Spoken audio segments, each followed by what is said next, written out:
আপনারা দেখতেছেন যে আমি একটা শশার প্রজেক্টের মধ্যে এসেছি। এসে যেটা দেখলাম যে এই শশার ক্ষেতের মধ্যে অনেক ভালো ফলন হয়েছে। যে এই জায়গায় এই প্রজেক্টের মধ্যে এই ক্ষেতের মধ্যে ৩টে জাত তারা রোপণ করেছে। একটা জাদু, মালিনী আর তামিম প্লাস। আলহামদুলিল্লাহ যেটা দেখা যাচ্ছে অনেক ভালো ফলন হয়েছে।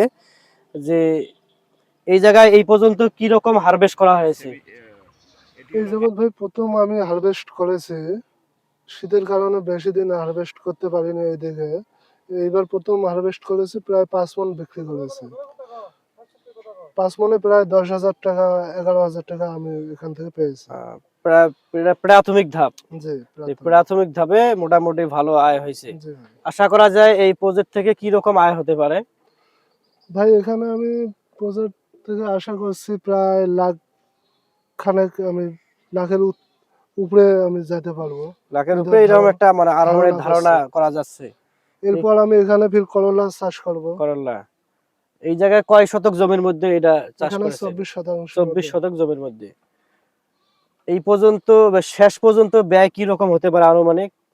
এখানে ভাই এই যাবৎ আমাদের হাল সহ শুরু করে বীজ থেকে শুরু করে ঔষধ যাবতীয় খরচ যাবৎ আমার ২৫,০০০ টাকা খরচ হয়েছে। এখানে আর বাড়তি একটা খরচ হবে না। খরচ খেলে হতে পারে কীটনাশকের মাধ্যমে। এখানে জোল হতে পারে আর ২-৩ হাজার টাকা হতে পারে খরচ। শেষ পর্যন্ত আর ২ থেকে ৩,০০০ বা ৫,০০০ এর মতো খরচ হতে পারে, এটা জি ভাই। আনুমানিক ধারণা।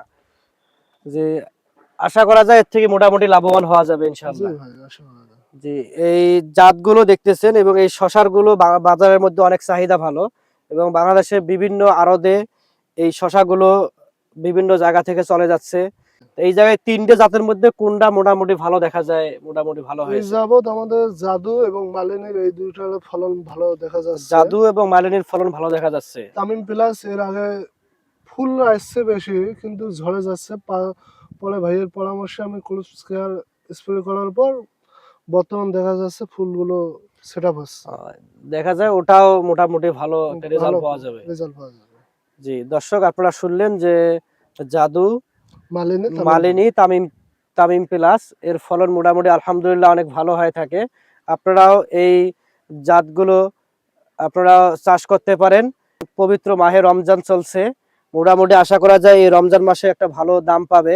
আপনারাও পরবর্তী রমজানের আগ দিয়ে যদি কেউ চাষ করতে চান এই জাতগুলো আপনারা করতে পারেন। আশা করা যায় এর থেকে ভালো উপকৃত হবেন ইনশাআল্লাহ।